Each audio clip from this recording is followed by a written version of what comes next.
school will finally be back in session tomorrow after an online threat kept kids home. Good evening, I'm Ann Nyberg. And I'm Darren Kramer. Schools in Ansonia will be open again tomorrow after a threat found on a social media site shut down the district today. It was an anonymous post saying that, quote, "I'm sick of this. I'm going to shoot. I'm tired of being bullied." Extra security will be in place tomorrow and the rest of the week. News 8's Bob Wilson live for us in Ansonia tonight with more. Bob? Yeah, it was actually posted on an app called After School, and it right there says on the front, post anonymously, and that's the problem. Police say they're trying to track this down. They are working with the app company to see if they can get through this. In the meantime, they had a big meeting tonight to explain the precautions they are taking. Tonight, parents nervous and on edge as they packed into the Ansonia High School auditorium. The police chief laid out the latest on the investigation of the shooting threat at Ansonia High School. Newtown, Callenbach, anything.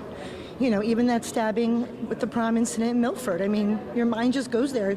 You want to be positive, but it's that 1% that scares you. While the chief didn't want to elaborate on the specifics of the threat for security reasons, he did say no single person was targeted.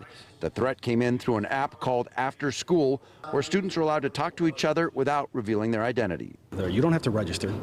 So you don't have to, you can be completely anonymous. And these sites are, this one at least is geared toward high school students. It's supposed to be, but there's no verification process. Police say they are getting help from the company who developed the app and are working to track down the parties responsible. While all schools were closed today, parents say opening back up tomorrow is a step in the right direction.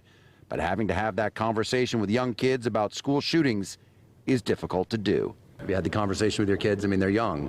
Yeah, she's 11, and, you know, she knows that, you know, there was a threat that went on at the high school is what they were told, and she knows she's supposed to be safe, and she doesn't, you know, go with anybody else. And Chief Hale was pretty specific about some kinds of security. He says there's already great security in place here at the high school. There are security cameras down the hallways and in the lobbies and corridors. He also says there's a resource officer, but there'll be added police presence here.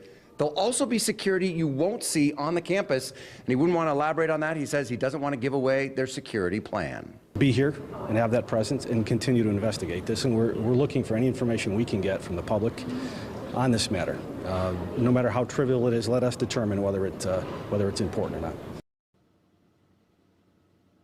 And at the meeting, some of the parents came out and said they weren't notified in time. It took too long to keep them up to date on what's going on. And the chief just stepped forward and simply said, we're trying to lock down the schools, keep the kids safe, get the officers there, and then we tell the parents. Plus, they wanted to have accurate information.